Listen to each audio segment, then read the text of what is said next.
On vous a parlé de la journée d'hier et le meilleur moyen que vous soyez dans l'ambiance, c'est quand même d'avoir la restitution des rapporteurs et de ceux qui ont fait en sorte que ces ateliers soient menés sur 4 thématiques. Bonjour à tous. Merci d'être là, merci de nous écouter. On va essayer de résumer de façon synthétique ce qui s'est passé hier. Synthétique parce qu'on n'a pas eu le temps encore de tout digérer, tellement c'était riche.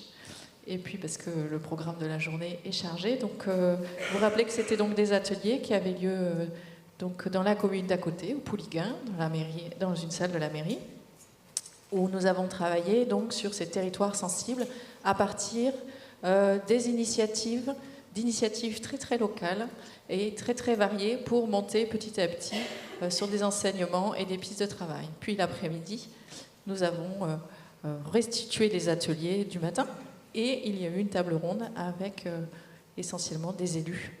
Voilà, pour finir sur des très belles conférences où on a pris le large, on est monté très haut dans l'espace, dans les hauteurs, tout en restant confortablement assis au Pouliguen.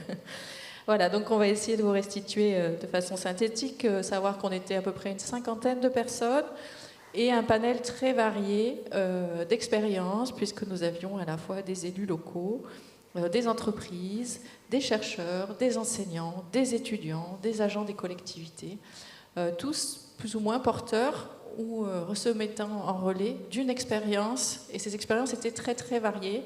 Ça peut être des expériences de relocalisation d'activités sur certains territoires, ça peut être des expériences artistiques pour réveiller ou mettre en critique nos imaginaires, ça peut être des expériences de sciences participatives pour créer des prises de conscience et mettre en place des dispositifs de changement au plus près des usagers du territoire. Donc c'est très rapide pour vous restituer tout ce qui s'est passé. On a eu presque une 50aine, même presque une 60aine d'initiatives qui ont été présentées brièvement, en tout cas dont on a pu s'inspirer. Donc on va se mettre tous les 4 à vous restituer ce qu'on a retenu de ces journées de façon assez synthétique. Donc je vais commencer. Moi j'ai surtout participé le matin. Donc je laisserai à Christophe, Catherine et Yves la restitution aussi de nous raconter ce qui s'est passé dans la table ronde. Je me suis plutôt consacrée sur les enseignements et les pistes de travail. Donc les enseignements, c'est qu'on a eu écho d'approches très intégratives, à la fois des disciplines scientifiques qui travaillent ensemble et des interfaces entre le monde de l'action, de la politique, des usagers, des chercheurs, des artistes qui fonctionnent. Donc ces interfaces, elles ont fait leurs preuves et de façon unanime, tout le monde souhaite qu'elles se développent encore. On a eu aussi, dans ces expériences, les enseignements, c'est d'intégrer systématiquement, mais bon, ça va devenir un réflexe maintenant, ces enjeux de changement climatique avec des répercussions très concrètes, très sensibles dans nos territoires, et aussi intégrer ou animer, faire vivre aussi tous ces êtres vivants qui nous constituent et qui constituent nos habitats, et dont les chercheurs, les artistes, ou enfin voilà, tous ceux qui y sont sensibles relaient un peu ces non-humains qu'on dit un peu dans le jargon des sciences humaines et sociales.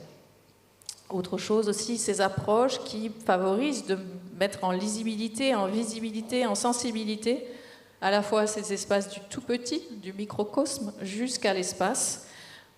Donc ça aussi, les enseignements, c'est qu'il faut utiliser ces dispositifs. Il faut prendre conscience des changements d'échelle, donc du tout petit au global, au local, avec des allers-retours, et changer aussi les temporalités. Voilà, il y a le temps de la saison touristique où des gens vont venir sur ces littoraux, il y a le temps du changement climatique qui s'accélère, il y a le temps des usages, il y a les marées, il y a tous ces systèmes temporels, ces cycles, le cycle des blooms, etc., qu'il faut pouvoir intégrer dans les dispositifs d'observation et d'action. Donc changer d'échelle, de temps et d'espace, avec même l'idée qu'il fallait créer du temps. On est tous dans nos silos, soit dans nos travaux, soit dans nos usages. Voilà, on est tous un peu formatés et d'ailleurs on peut changer de silo quand on change d'usage. Mais l'idée, c'est qu'il y a des dispositifs qui permettent de créer du temps, d'ouvrir des espaces-temps où le temps peut-être s'arrête ou se rallonge. Et ces espaces où on discute ensemble, où il y a aussi, c'est un peu le mot qui va me ressortir, ces dispositifs d'écoute, voilà, auxquels les gens sont finalement très attachés et qui supposent un engagement fort, que ce soit des chercheurs, des artistes, des étudiants, quand ils vont faire des enquêtes, etc., s'engager très fortement dans le terrain, dans ce travail voilà, d'écoute très sensible, et qu'il faudra d'une certaine façon pérenniser. Alors voilà, c'est la grande question aussi, on verra dans les pistes de travail, c'est comment on pérennise ces observatoires. Bon, ça les scientifiques ils savent que c'est très important, hein, observer pendant 10 ans, ça ne suffit pas. Il faut des décennies d'observation pour commencer à révéler des cycles. Et ces dispositifs aussi d'écoute, les gens demandent à ce qu'ils perdurent. Je vais pas aller trop loin. L'autre idée aussi, c'est qu'il faut qu'on crée un récit commun. Il faut qu'on raconte un récit où chacun se sente concerné dans ces territoires. Voilà, pour que effectivement on retrouve la place de chacun. Donc il y a toute forme de support à ces récits qu'il faut continuer voilà, d'expérimenter là-dedans. Et sortir d'un récit anxiogène, évidemment, le tsunami du changement climatique, on le sait, on y est dedans. Quoi qu'il arrive, on est dedans. Et il faut raconter des histoires qui soient aussi... on ne va pas non plus dire que tout va aller se passer bien. Hein. C'est sûrement que ça ne va pas être très facile, mais il peut y avoir aussi des façons de se projeter, de construire un commun qui ne soit pas que anxiogène. Dire aussi qu'on était entouré dans cette salle déjà de production artistique, donc il y avait Sixtine, Serge, Pascal, Morgane, voilà, au moins 4 artistes qui ont posé le décor de ces ateliers et dans laquelle on s'est fortement inspiré, consciemment ou inconsciemment, dans nos échanges. Alors, très rapidement sur les pistes de travail, parce que je mange le temps de mes collègues. Un enjeu clair de mettre en place des lieux d'expérimentation. On a parlé de tiers-lieux, on a parlé voilà, d'expérimentation réelle, de passer de l'initiative au projet de territoire. On n'a pas entendu le mot de Living Lab, mais c'est un peu à la mode dans d'autres domaines. Ce dispositif d'innovation de sciences ouvertes, donc voilà, avec des propositions très concrètes aux Pouliguen d'un lieu qui pourrait... n'est-ce pas Norbert, qui pourrait être ce lieu d'expérimentation du sensible, des rencontres, voilà. Le gros enjeu, c'est de mesurer aussi, de travailler au local, mais de bien mesurer les effets de nos expérimentations jusqu'au global. C'est-à-dire que dès qu'on modifie un écosystème, un flux, une rivière, etc., ça va avoir des répercussions dans l'océan. Et on l'a bien vu avec les images vues du satellite, l'accumulation de tous ces effets qui reviennent via le climat, via ces grands flux qui reviennent au local. Donc bien avoir en tête qu'on est dans un système qui est relié et qu'on peut raconter ces liens aussi en racontant les inepties. Ça a été fort, moi, dans ma table, de raconter ce qui ne fonctionne pas, enfin, tous ces effets, ces accumulations de déchets ou de changements qui après nous reviennent. Et donc c'est bien aussi de raconter ces inepties. Et je pense que Sixtine, d'ailleurs, en travaillant sur ces résidus de plastique, elle a mis en forme, et elle nous montre ce qu'on ingère comme plastique de façon quotidienne ou annuelle, est un très bon exemple de ces inepties. Voilà, montrer aussi que l'océan est fondamental pour nos besoins vitaux, voilà, travailler sur ces idées-là. Le mot de santé est revenu, santé des estuaires, santé des rivières, santé de l'océan, santé humaine, tout ça c'est relié. Voilà. Et puis après, tout un pan aussi sur l'éducation. Mais je crois que ça venait beaucoup de votre atelier, Christophe, donc je vais te laisser parler là-dessus. Voilà, donc bien montrer la mer dans ses profondeurs et vue du ciel. Tout ça, c'est important pour travailler nos imaginaires et notre esprit critique dans nos travaux. Pardon d'avoir été un peu longue. Faire une belle transition. Merci. Oui, donc moi j'avais la chance d'animer un autre atelier dans lequel il y avait une dizaine de projets. Une vingtaine de personnes. Les projets étaient très vastes. On avait des projets qui tournaient autour de la construction d'un projet de territoire, de l'utilisation de connaissances empiriques sur la pêche, Ce qui est intéressant, et moi je ne vais pas aller vers les conclusions, mais plutôt vers les thématiques communes. En fait, de ces projets extrêmement divers émergeaient des thématiques communes qu'on ne voyait pas forcément il y a quelques années d'ailleurs, mais qu'on commence à voir maintenant. Bon, quelque chose qui n'est pas nouveau, c'est la question de la connaissance. Tout le monde est bien d'accord. On ne peut décider ensemble qu'avec des connaissances partagées, mais rendre la connaissance accessible est un exercice difficile. Il y a les questions de temporalité. Les chercheurs travaillent pour la connaissance de demain, et c'est la connaissance d'aujourd'hui dont on a besoin pour décider. Il faut qu'elle soit accessible à tous. C'est un vocabulaire commun, un lexique commun, quand les mêmes mots disent la même chose, que ces modalités, il faut que la connaissance soit formulée dans le langage de ceux qui le reçoivent, pas de ceux qui l'émettent. C'est un exercice un peu compliqué. Puis on a surtout vu apparaître, et l'exemple que je citais tout à l'heure à propos de la pêche en Méditerranée, des prud'homies, c'est la nécessité, on parle de connaissances, tout le monde pense connaissances scientifiques. Il y a beaucoup de connaissances qu'on utilise pour faire ce genre de projet, c'est des connaissances empiriques, c'est des connaissances qui existent dans la population et qu'on n'avait pas forcément intégrées jusque-là, il faut le faire. Deuxième point, la question de l'éducation. On a vu apparaître l'idée que pour travailler ensemble, il fallait quelque part que les gens étaient formés pour ça. Formés à l'éducation à la mer et l'éducation au littoral. On a constaté qu'il y avait un trou béant, que ça concernait l'éducation nationale, mais pas seulement l'éducation nationale, c'est l'éducation populaire, enfin à tous les niveaux. Il faut quelque part que la société puisse s'imprégner et se pénétrer de l'idée que cette question de mer et littoral sont des questions importantes. Troisième point, là aussi j'enfonce une porte ouverte, c'est la question de la gouvernance. Donc réfléchir ensemble pour décider ensemble, avec un point particulier sur la médiation. On a identifié le fait que c'était quelque chose qui manquait particulièrement, et puis que d'ailleurs les solutions arrivaient, puisqu'on a vu arriver hier, à notre grande surprise, si j'ose dire, des étudiants en humanité environnementale, qui sont peut-être les médiateurs de demain. Donc le problème arrive avec sa solution. Dernier point, ou presque dernier point, on a identifié la nécessité d'une culture du débat, qui manque. D'ailleurs, ça se voit dans la politique actuelle. La culture du débat et du compromis, c'est quelque chose qui s'apprend. Et ça, c'est quelque chose qu'il va falloir désormais intégrer dans l'épure et dans la réflexion. Donc, s'écouter, exprimer des avis, non seulement des opinions. Voilà, une petite conclusion personnelle.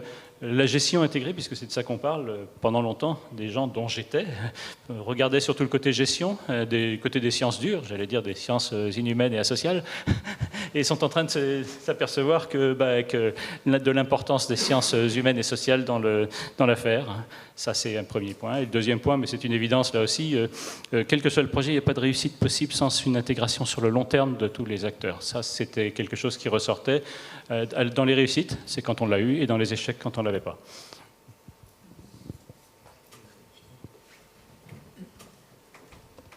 Merci beaucoup. D'abord, je pense que je voudrais remercier les deux interlocuteurs précédents et féliciter d'avance le troisième. La relation entre la terre et la mer, c'est, comme vous le voyez, le nom de notre association Lit-Océan, dont nous faisons tous les quatre parties, en fait, aussi.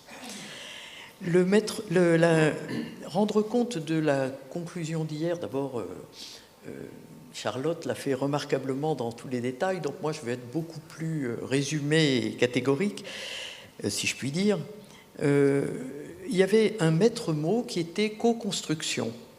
Ce mot-là était peut-être pas été prononcé, je ne me souviens pas, mais en tout cas, il rendait compte de la parole de tous les gens qui se sont exprimés et des organisations qu'ils représentaient. Alors, je voudrais en rappeler les acteurs très rapidement. D'abord, à tout seigneur, tout honneur, le rôle des élus dans cette affaire est majeur, et la présence H24, si j'ose dire, de Norbert Samamin nous démontre l'engagement réel auquel, en France, comme on conteste toujours tout, on ne rend pas si souvent que ça justice. Les mots de cette co-construction, ils sont au nombre de 4. Le premier, c'est la réalité, c'est-à-dire la complexité. C'est pas simple. On l'a vu à plusieurs reprises, et c'est quelque chose devant lequel il faut être très modeste, la complexité. Et Christophe le rappelait, la pédagogie de la complexité est probablement le premier des devoirs qui s'imposent à ceux qui font œuvre de pédagogue. Le deuxième mot extrêmement important de nos réunions d'hier, c'était l'ouverture au vivant. Le vivant, non pas n'importe comment, mais comme un interlocuteur. d'habitude, le vivant, c'est ce qu'on regarde, ce dont on profite. Là, nous devons apprendre, parce que assez souvent, on n'a pas ce réflexe spontanément, même si on aime la beauté, le vivant et tout ça, on n'a pas tellement tendance à le considérer comme un interlocuteur. Or, il y a un message, des messages d'ailleurs du vivant, qu'il faut que nous écoutions avant de parler, et peut-être aussi après avoir parlé. Donc, le vivant comme acteur. Enfin, le rôle des mots. Et là, je voudrais beaucoup remercier les étudiants qui nous ont accompagnés hier, parce que la première chose qu'ils nous ont dit était que les mots que nous, d'une autre génération, généralement, nous employons, ils étaient étranges et qu'ils ne les avaient pas tellement entendus avant. Et pour nous, c'était extrêmement frappant et important et essentiel, parce que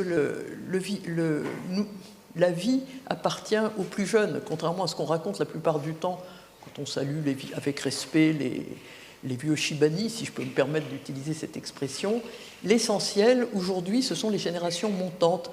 Et donc, nous devons faire des efforts pour que vous nous compreniez.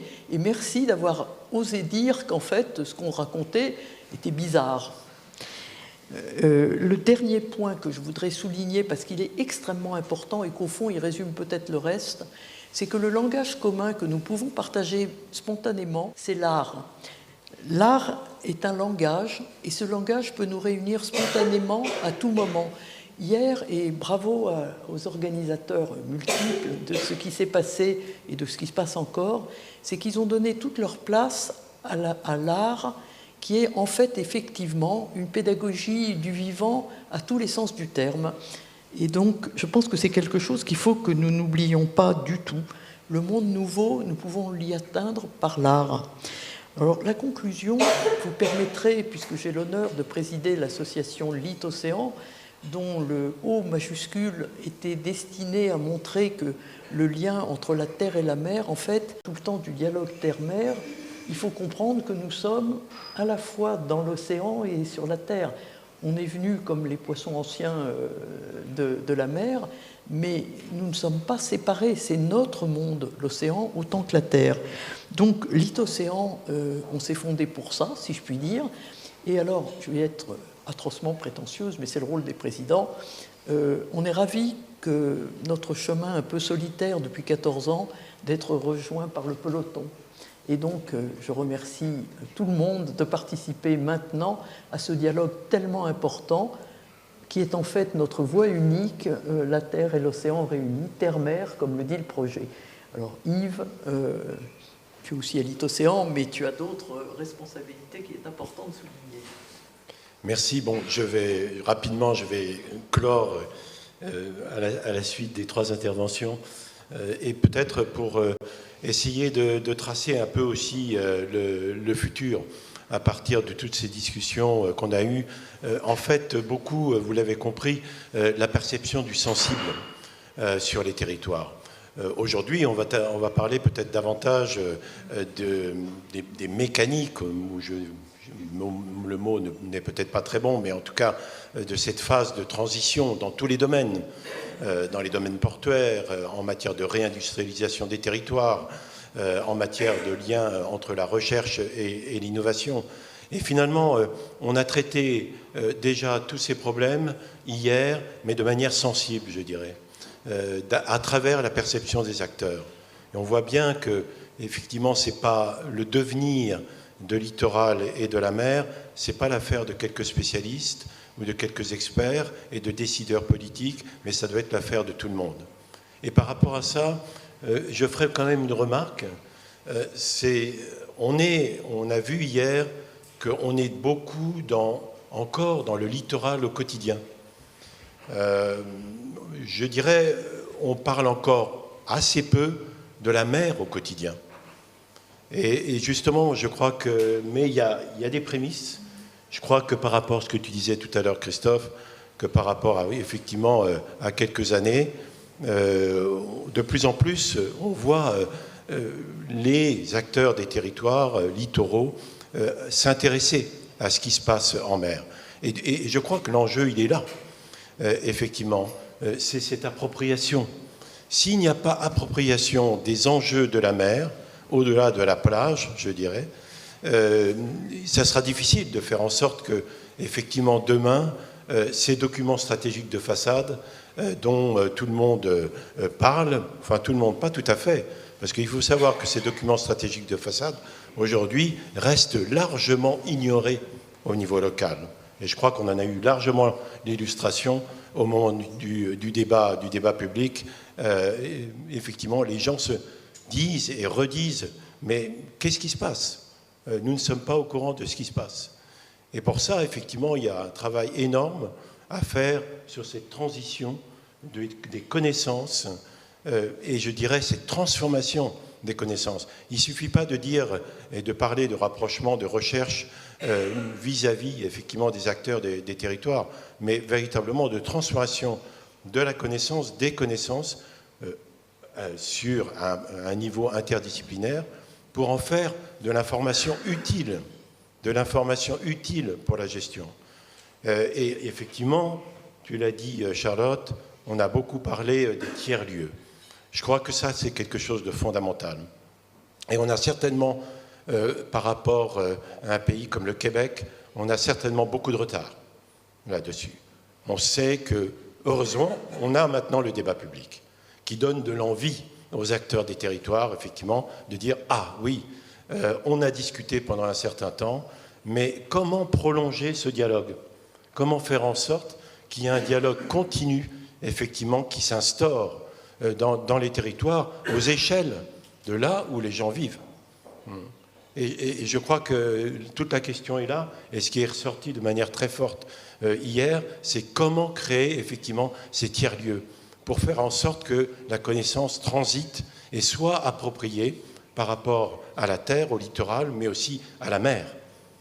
Et quand on dit la mer, c'est bien sûr la zone économique exclusive des pays, mais sachant que cette zone économique exclusive, et on en vient à l'aspect atlantique, à l'aspect global, en l'occurrence, que cette zone exclusive, elle fait partie d'un écosystème totalement interconnecté, pas de frontières. On peut inventer toutes les zones économiques exclusives qu'on veut, n'empêche que ce qui se fera de l'autre côté de l'Atlantique peut avoir effectivement un impact sur l'autre rive de l'Atlantique. Et ça, dans tous les océans, dans toutes les mers régionales. Donc je pense que c'est aussi cette capacité d'appropriation, bien sûr, au niveau local, mais pour aller et faire les articulations vers le global de plus en plus, vers le régional. Et l'océan s'y prête. Quand on parle de construction d'un bien commun, ben le bien commun, il est là, c'est la mer. Comment faire en sorte justement d'éviter, puisque c'est toujours la tendance, qu'il n'y ait un processus d'appropriation privée de cette mer comme ce qu'on connaît déjà à terre. Surtout, ne reproduisons pas le mode de gouvernance que nous avons déjà à terre en mer. Je crois que l'enjeu, véritablement, et avec tout le monde, c'est de réinventer des formes de gouvernance. On ne peut pas pratiquer, on voit bien, la même planification que celle qu'on pratique à terre en mer. Il va falloir réinventer véritablement une autre planification. On n'en prend pas vraiment le chemin à l'heure actuelle. Il va falloir être beaucoup plus inventif que ça. Et pour ça, je crois qu'il faut compter sur toutes les forces, et pas simplement celles des planificateurs. Mais ça doit être l'affaire de tout le monde. Et je crois que les discussions d'hier ont vraiment montré cet enjeu-là. Et il faut le cultiver, il faut le développer. Et je crois que la création de ces tiers-lieux, peu importe comment on les appelle, vont être essentiels dans l'avenir pour que ce travail se fasse non seulement au niveau d'un événement, mais de manière continue, vraiment de manière continue. Je dirais au quotidien, le quotidien du littoral, le quotidien de la mer. Réconcilier les deux. Cette réconciliation, à mon avis, est fondamentale. Alors, je voudrais dire aussi une chose. On a eu une conférence remarquable sur l'océanographie satellitaire hier soir, pour clore le tout, prendre de la hauteur par rapport à nos territoires, avec des images magnifiques, et merci à Jacques et à Jérôme, qui nous a montré cet océan, je dirais, bouillonnant, qui est là et qui effectivement borde nos côtes, mais on voit bien qu'on a affaire à un autre écosystème qu'il va falloir véritablement prendre dans toute sa dimension physique, bien sûr aussi sensible. Catherine, tu as parlé de ce rapport au monde vivant. c'est le monde vivant, bien sûr, sur le littoral, mais c'est le monde vivant dans cet espace à 3 dimensions qu'est la mer. On rentre dans cet espace à 3 dimensions qu'est la mer, et effectivement avec cette nécessité de transformer notre rapport à ce monde vivant. Non plus de sujet à objet, comme peut-être nous chercheurs, on l'a fait beaucoup, mais peut-être un peu plus de sujet à sujet. Et c'est là où on voit effectivement que l'aspect sensible est fondamental, et que les artistes peuvent vraiment nous aider à avoir une autre vision. Voilà, je ne voudrais pas être trop long, mais je pense plus que jamais, vous savez, ce motto « agissons localement et pensons globalement » est vrai, et la journée d'hier nous l'a rappelé très, très fortement, et j'espère qu'elle va se prolonger aujourd'hui dans nos discussions. Merci beaucoup.